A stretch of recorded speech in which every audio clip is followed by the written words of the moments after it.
อ๋อค่ะเขาค่ะดีไหวนาเขาหาเข่งปังบนเสื้อเขาหน่อยค่ะนะอ๋อค่ะเป็นเชิญผู้ใหญ่ทุกคนนะคะไหวนาเขาดังเข่งปังบนเสื้อเขาพี่บอกพี่น้องเขา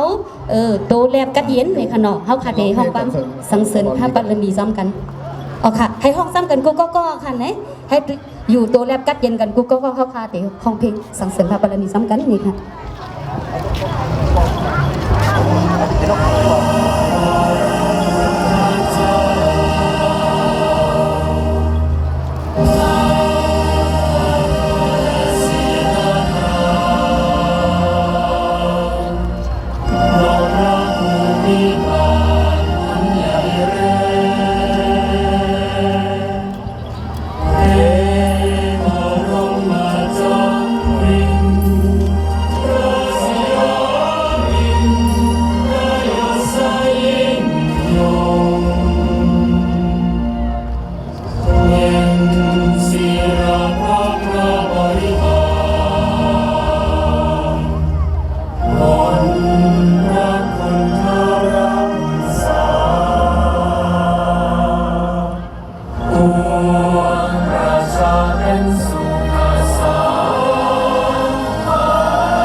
การประสบเสในนี้ก็ยืนสมเพียรก็น้องเขากูก็นี่ค่ะ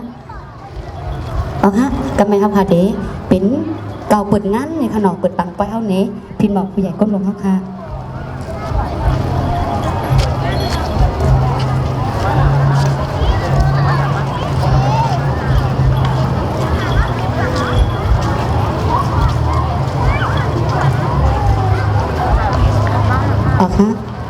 เสนาในเด่นผู้ใหญ่ก็ลงถ่ายไทยเขาก็เดี๋ยววันนี้ได้รับเกียรติจากท่านสท.กาญจนาสุวรรณสุภาลมนะครับผมจะมากล่าวอวยพรเปิดงานปีใหม่ไทยนะครับผมแห่งพี่น้องชาวไทยใหญ่ที่อยู่ที่นี่นะครับผมรบกวนของท่านครับดีใจอย่างมากสวัสดีเพื่อนพี่น้องชาวไทยใหญ่และหลายๆชนนะคะที่อยู่ในจังหวัดนนทบุรีวันนี้ดีใจนะคะที่ได้มีโอกาสได้มาทักทายกับท่านเมืองนนท์ของเรายินดีต้อนรับทุกท่านนะคะชาวไทยใหญ่และชาวต่างด้าวนะคะ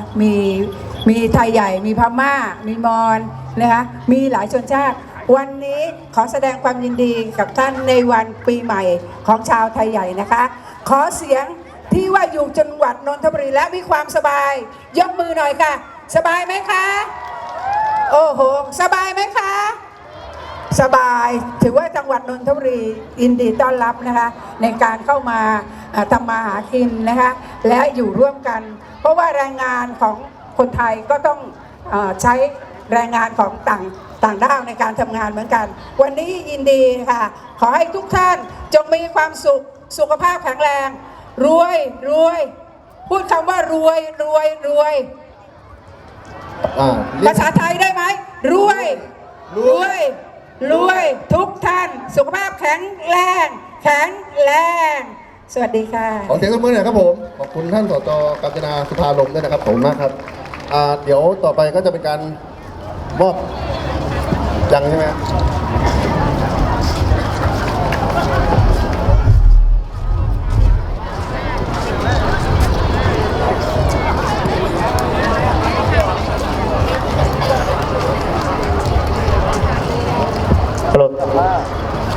โอเคขอเสียงชาวไทยใหญ่ว่าอยู่นนท์สบายอีกครั้งหนึ่งนะคะย้อนเสียงตบมือทางการนะคะและอีกคนหนึ่งนะครับที่จะลืมไม่ได้ครับผมสารวัตรโอนะครับผมที่จะต้องครับผมท่านสารวัตรโจนะครับที่ดูแลในพื้นที่นะครับผมขออนุญาตท่านกล่าวเปิดงานสักหน่อยนึงนะครับผมขอบคุณมากครับขอบคุณค่ะ ครับสวัสดีครับนะครับพี่น้องนะครับ ชาวไทยทั้งใหญ่ทั้งเล็กทั้งกลาง สวัสดีครับ บอกแล้วไงเราเป็นเนื้อเดียวกันนะครับ วันนี้เป็นวันแห่งความสุข วันต้อนรับปีใหม่ ผมในนามสวัสดิ์โจนะครับ ขอให้ทุกท่านมีความสุขกายสบายใจและเจริญรุ่งเรืองหน้าที่การงานบริวารดีๆเงินทองไหลมาเทมาสวัสดีครับ ขอเสียงตบมือด้วยนะครับผม ค่ะยัน ขอบ ซี คุ น ณ ต ครับ บ ผม มือทางกันนะคะเอาค่ะเนาะเอาค่ะสุดสินในตีเป็นผู้ใหญ่ก้นลงถ่ายใช้เขาค่ะนี่ค่ะเอาค่ะพี่บอกเอาปลุงสายคมนี่ค่ะเนาะก้อนดังสุดในปืนเผาหมอกรัดข้อความอีกหนึ่งค่ะปลุงสายคมค่ะเอาค่ะให้ปลุงสายโกงค่ะก็หมอกรัดข้อความนิดนึงนี่ค่ะเนาะ ขอขอบพระคุณเจ้าหน้าที่ตลาดโบวทอง แล้วก็คณะกรรมการทุกท่านครับ แล้วก็ดีใจด้วยเป็นปีที่3หรือเปล่าที่ผมได้มาขึ้นเวทีตรงจุดนี้นะครับ ทีนี้ว่าจะไม่พูดมากไปกว่านะ ปีนี้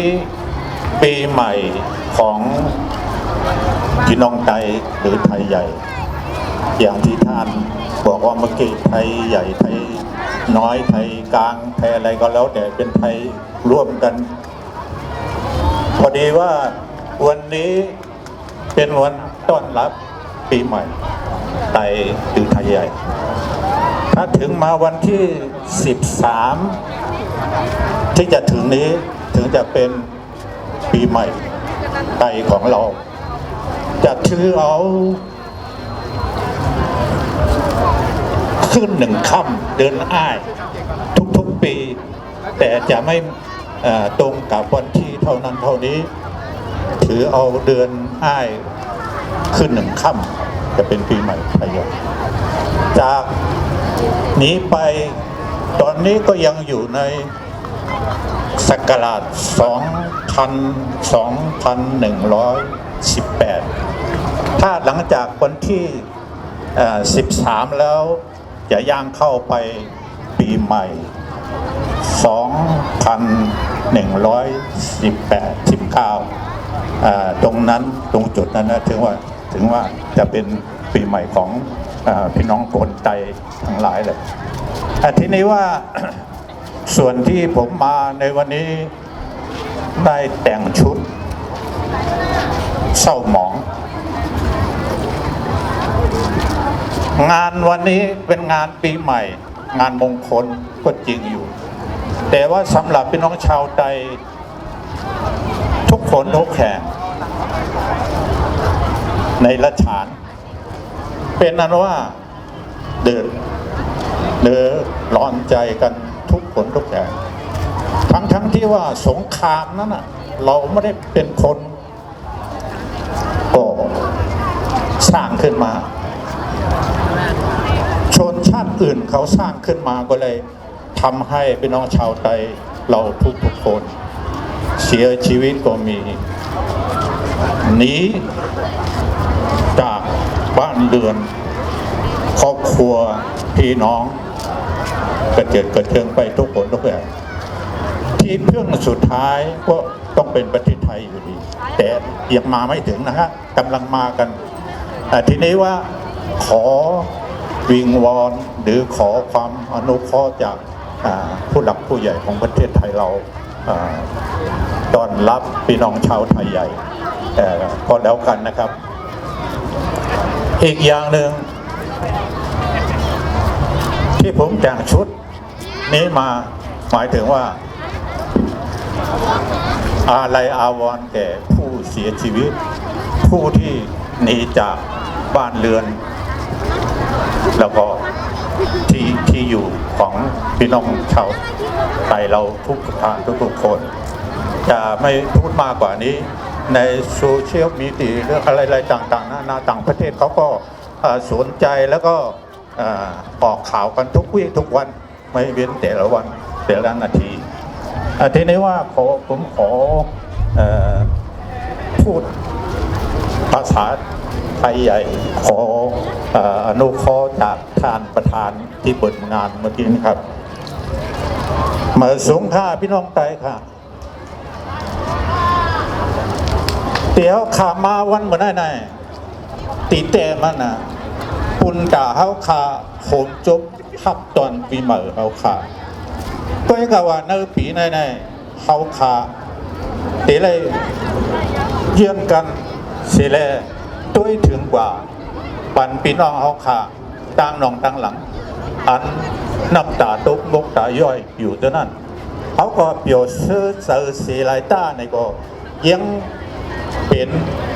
ขี่เจอมองเจอจ้องปีน้องเขาขาดโอ้ตั้งหนังนั้นในเขาขาดดีเหตุคือละดีเจ็ดน้ำตาบันเขาไรนั่นแต่ว่าเอาพาเจ็ดได้ก็จ้องเจ็ดปันขนาดวันเหมือนในเขาขาดแต่มีซุ่มลูกขาดซุ่มบริจาคปุนดาปุนไปเพียวขนาดเขาขาดมีไว้โอ้เขาปล่อยมาถ่ายด้านซ้ายมือจะเป็นซุ่มลูกขาดเพราะขาลูกตีบางป้อยออกว่าอยู่ภายขวามือเป็นสู้ลูกขาดเงินกูบาทกูสตางค์นั้นเขาขาดเก็บเอามาเจอจ่ายเขาขาดดีส่งเมื่อปันตีปีน้องไปพีเขาขาดทุกค่าอย่าปุดข้าใจอยู่ดีในเมืองใดก็ของเขาขาดนั้นก็นั้นแหละป้อยดีเคพระรามสองเขาขาดเยี่ยวกว่าปอดหนึ่งอันนั้นก็บุญดาเขาขาดไหลเงินมาหอมไม่เจ็บไว้วันเหมือนในก็เรื่องนั้นเขาขาดอะไรเขาขาดหอมไม่เจ็บไว้เสียมกาวันมือผูกมือคือนั่นเดี๋ยวมีแทงสองป้อยกันนะเดี๋ยวมีแทงสองป้อยในก็เรื่องนั้นเขาเดี๋ยวเข้ากว่าลูกค้าไม่แล้วย้อนบริจาคปีน้องเขาคนที่กูตั้งเดี๋ยวเขาขามือซีดน้ำตาของปีน้องเขาขาอันอยู่ในจึงเมืองไต้ปอดของเขานั่นน่ะทุกข้าขัดใจต่างหรือนอนนั่นน่ะเขาขาเปี่ยวมนสีลายต้าในกว่าถึงตีถึง100%ถึง100%ขนาดวันเมื่อไหร่นะในโตในฐานะตูลุงใส่สายโกงได้นะก็บอกเรื่องนั้นแหละเขาขาคืนวดถึงคืนปีน้องเขาสิครับในข่าวในย้อนค่ะเนาะย้อนค่ะวันเมื่อไหร่ยับเร็วๆหน่อยเขาขาจุบนิ่มปันกันมอกเหตุ2 นาทีหนึ่งส่งเจอเมตตาถึงปีน้องไปเอาขาทุกข้าอย่าขุดขัดใจอยู่นั่นบอก2 นาทีครับเมื่อสุภาพ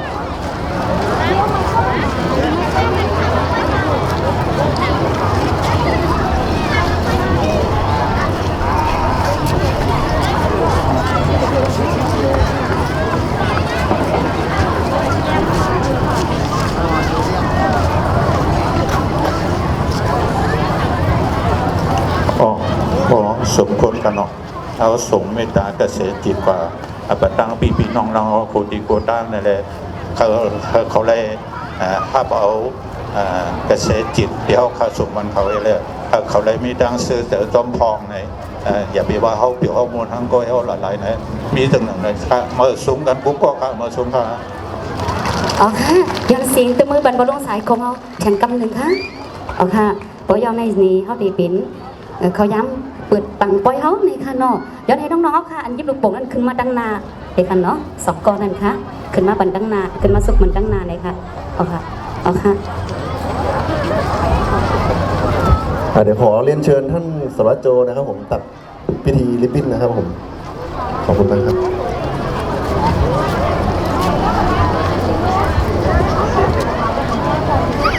เอาค่ะนี่เป็นสารวัตรในค่ะเนาะท่านสารวัตรโจเนี่ยนะที่เป็นผู้เปิดปังปอยเขาเนี่ยย้อนสิ่งตบมือแทงกำลังค่ะ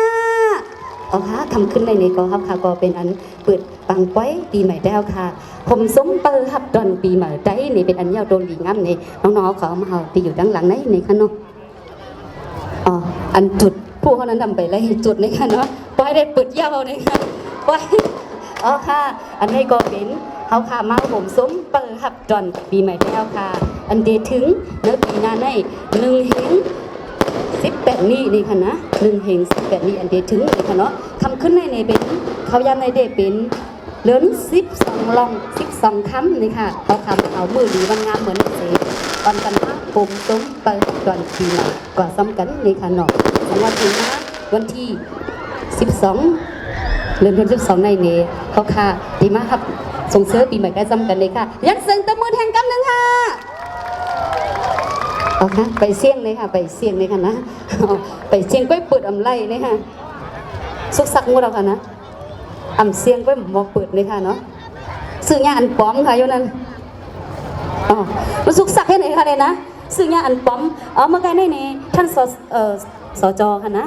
ย้อนให้พี่น้องได้ครับเขาสุดมาจำซ้ำเข่งบังวนซื้อมันเลยค่ะว่า เดี๋ยวขยับไม้ใกล้หน่อยนะครับ สารวัตรเขา จะได้อุ่นใกล้ชิดกัน ท่าน นะ ส ฮะ จเขาให้พี่น้องเขาสุดมาบันจำซ้ำมันเดี๋ยวเลยหันกันจำซ้ำเลยค่ะว่ามันเดี๋ยวเลยอุ่นอกอุ่นใจเดี๋ยวเลยหันกันจำซ้ำเลยค่ะว่าเพราะอยู่ไกลๆในนี้มันใจมันบอลีนี่ค่ะใจมันบอลีค่ะมาจำซ้ำนี่เดี๋ยวเลยเหือดแตกเลยค่ะนะเดี๋ยวเลยหันกันจำซ้ำเลยค่ะเนาะเดี๋ยวเลยด้วยหน้ากันจำซ้ำเลยค่ะเอาค่ะมาค่ะเหมือนในกรณีนี้ผู้ใหญ่ก้นลมเขาค่ะสารวัตรโจในคณะสจท่านสจกัญจนาในคณะเหตุใดดังจ่าชาติในคณะเสาของกัดปูท้องที่เขาขามาเสด็จปังป้อยในนี้มาเปิดปังป้อยเขานี่ค่ะภายใต้เขาก็มีปลุงสายโค้งแหล่ในปลายยงแหล่ดังปลุงม้นในขนมดีไซน์เทเขาเลยค่ะเอาค่ะสิบเซนในนี้เขาค่ะดีมอบกระเช้าเลยค่ะเนาะดีมอบกระเช้าดีเป็นมอบกระเช้าดีผู้ใหญ่เขาในค่ะเนี่ย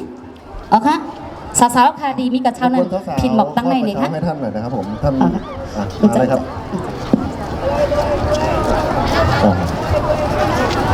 อ๋อฮะขอเรียนเชิญพี่โอนะคะพี่โอมาถือกระเช้ามอบให้แก่ สารวัตรโจนะครับพี่โอเดี๋ยวพี่โอเป็นคน เอาค่ะถ่ายแคปพังไว้เลยค่ะเนาะถ่ายแคปพังไว้อีกหนึ่งเลยค่ะนะอันนี้เป็นบีไซโอเขาค่ะเป็นผู้ใช้ให้ปังป้อยเลยค่ะเนาะเอาค่ะยัดสินตบมือค่ะเอาค่ะ10 เซนในนี้ก็พี่บอกเอาพี่ตงนะคะเรียนเชิญพี่ตงนะคะ มามอบกระเช้าให้ค่ะเป็นคนมอบกระเช้า เดี๋ยวรบกวนมอบกระเช้าให้แก่ท่า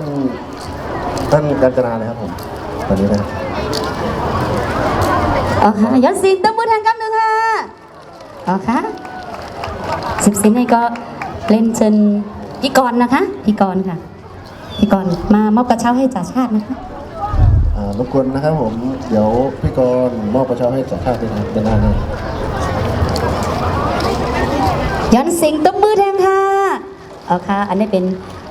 นบุกซุ้มเสด็จปังป้อยเขาในค่ะดอกอันเสือสีสมๆได้ค่ะเนี่ยอันเข้าอะไรเก่าปดก่อนนั่นเองก็ไม่ซ้ำพี่บอกเอาแทงพี่ไซแสงเลยค่ะพี่ไซแสงมามอบกระเช้าบันตีปลุงสายโค้งเขาในคันเนาะปลุงสายโค้งเขาค่ะในปลุงสายโค้งเขาดังปุ่นค่ะพี่ไซแสงค่ะปลุงสายทรงกระบิดปลุงสายโค้งมีดังนาพุ่นคันไหนอ๋อค่ะอ๋อค่ะย้อนสิงตบมือแทงค่ะอ๋อค่ะ10 เซนให้ยามพินบอกเอาปีไซเจในค่ะเนาะปีไซเจเอาค่ะมามอบกระเช้าบันดีแม่ปลายงเขาในค่ะเนาะ